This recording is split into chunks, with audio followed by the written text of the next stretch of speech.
Olá, sou Diana de Jesus Ribeiro, professora de língua portuguesa. Minha pele é parda, meu cabelo é preto, está um pouco abaixo do ombro. Hoje estou utilizando uma blusa vermelha e uns brincos grandões assim, artesanais. E convido todos vocês a mergulharem nesse mundo chamado conhecimento. E agora um convite para você. Participar de situações de interação oral com desenvoltura e autonomia. Você sabe o que é desenvoltura e autonomia? O que é uma interação oral? Então, aqui, um convite para você. Bem, e com qual assunto faremos essa participação em uma interação oral? Qual será o assunto desta interação? Antes de falar do assunto, nós vamos perguntar: o que é participar de uma interação oral com desenvoltura e autonomia? Você sabe o que é? Pois bem, antes eu vou apresentar para você o que a autonomia envolve. O que é autonomia? Envolve a apresentação de informações, ideias e opiniões de forma consciente. Então, você expõe as informações, os seus pensamentos, as suas ideias de forma consciente, bem ciente, sabendo o que está fazendo. E isso requer de você uma consciência do que fala, por que fala e como fala. Ok? Em segundo lugar, o que é desenvoltura?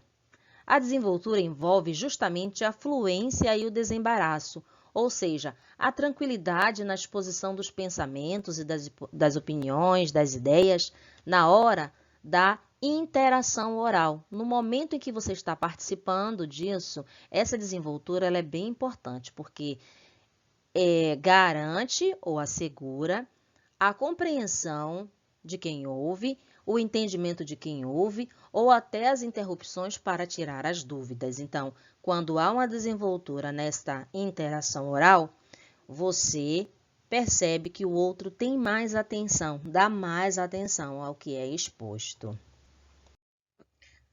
Outra pergunta: como participar de uma interação oral com desenvoltura e autonomia? Você sabe que algumas regrinhas são importantes? Você tem conhecimento delas? Regras do respeito. Evitar opiniões preconceituosas e excludentes. Porque essas opiniões em uma interação oral elas são prejudiciais ao andamento de uma boa comunicação, ok? Respeitar o tempo de fala dos colegas ou o chamado turno de fala. Por que isso? Porque você vai permitir ouvir e ser ouvido. E você vai, ao ouvir, você vai se colocar na posição daquele que respeita o posicionamento do outro. E também como exemplo para que o outro respeite o seu tempo. Exercitar a escuta ativa e atenta. Por que a escuta ativa e atenta? Para não interpretar equivocadamente o posicionamento do outro em uma interação. Então, esse exercício ele é importante. E não havendo dúvida ou não havendo entendimento completo do que foi dito, cabe pedir um esclarecimento ou que o falante reforce, ou quem está com a vez de falar, reforce aquilo que disse ou explique de uma outra maneira para que fique mais claro para você que escuta de forma atenta. Entendeu? Outras regras. Manter o tom da voz adequado ao ambiente para que se faça ouvir e compreender.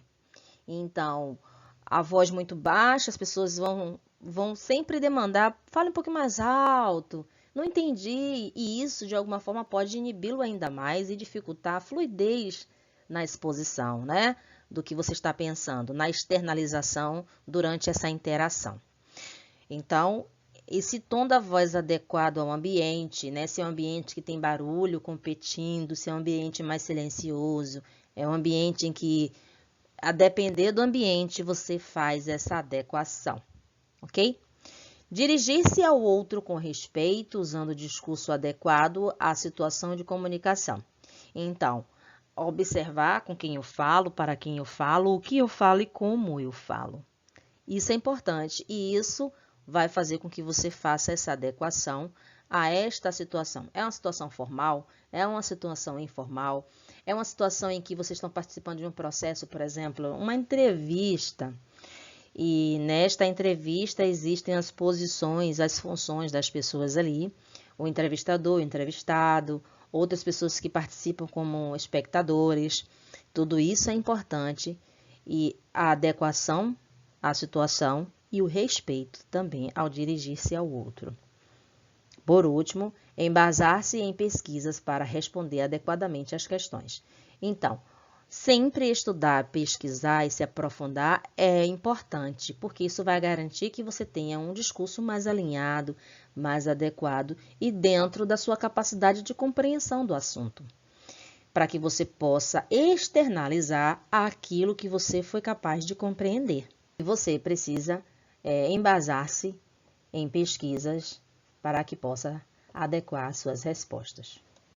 Vejamos um vídeo intitulado Rio de Janeiro, ponto de encontro entre a terra e a água, certo? Vejamos o que vamos fazer agora. Assistir com atenção ao episódio da série Contraste, anotar o que considerar interessante e relacionar o assunto às experiências de vida. Então, a partir da visualização do vídeo, vocês deem bastante atenção, né? Deem bastante atenção ao episódio, ao conteúdo do episódio, à abordagem do conteúdo.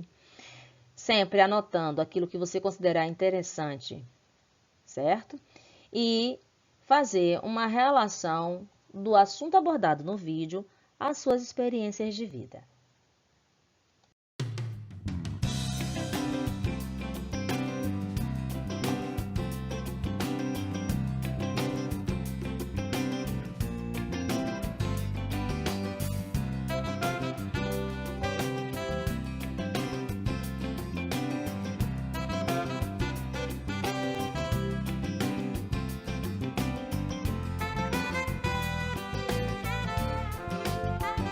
O Rio de Janeiro relaciona-se com a água e a terra com a mesma intensidade.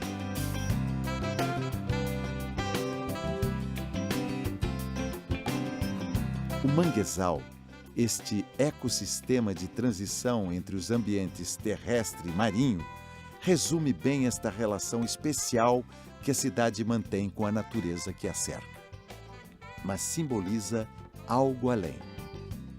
Assim como os manguezais são imensos berçários ecológicos que favorecem a vida de diversos animais e plantas, a cidade também é fértil em abrigar as mais diferentes culturas e manifestações artísticas.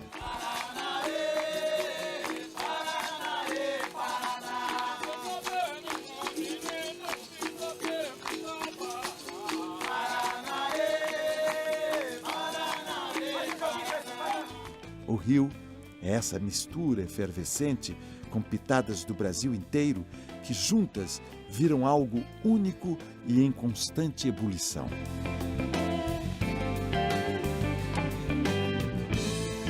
Aberto para o mundo, o rio atrai gente de todo lado.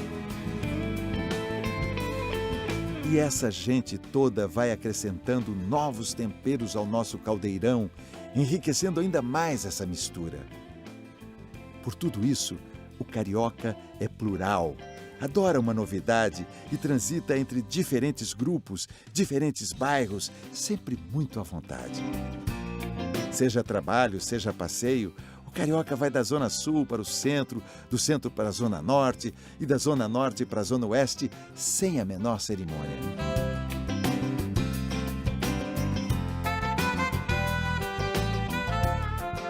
O Rio é esse lugar onde todos convivem e se sentem livres para serem o que são.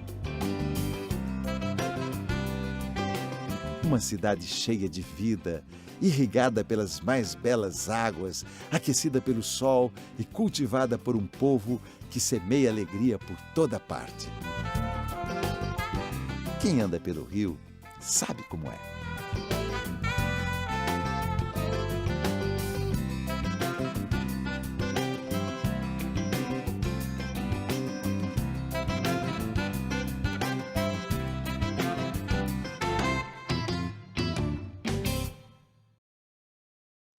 Pois então, roda de conversa.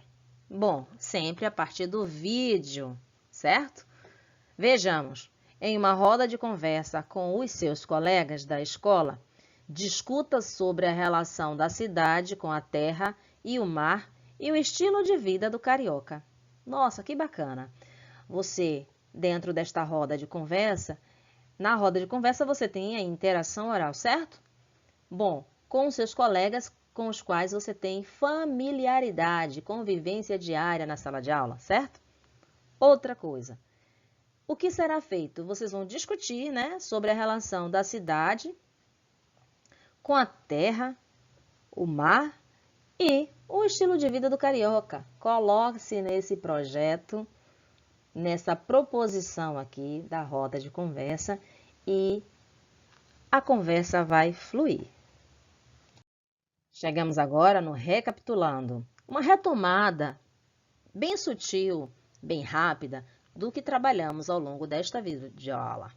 Então, a interação oral é a apresentação de ideias, pensamentos e opiniões de forma consciente, lúcida, clara e ciente do que você está falando, como você está falando, por quê e para quem, ok? Nesta interação, cabe a desenvoltura, que é justamente a fluência e expressividade, com bastante leveza. Também, dentro da interação oral, você tem a autonomia, que precisa ser desenvolvida, exercitada. E isso se conquista com o tempo. Desenvoltura e autonomia é uma conquista diária à medida que você vai exercitando. E a autonomia justamente envolve a explanação consciente dos seus pensamentos, das suas ideias, das suas opiniões, dos seus argumentos, numa exposição oral diante do outro, com o outro te olhando, inquirindo, questionando, analisando o que você está falando e de alguma forma também retrucando, ok? Então, muito importante isso aqui. Retomando, interação oral envolve desenvoltura e envolve autonomia, que são construídas ao longo do tempo. Desafio agora! Assista a um outro episódio da série Contrastes. Rio de Janeiro, ponto de encontro entre o passado e o futuro, disponível no YouTube da Multirio. Bem, que tal, em uma roda de conversa com seus familiares, discutir sobre o contraste na arquitetura carioca? Que maravilha esse aqui, não é? Mãos à obra, pessoal! Um grande beijo e até a próxima aula.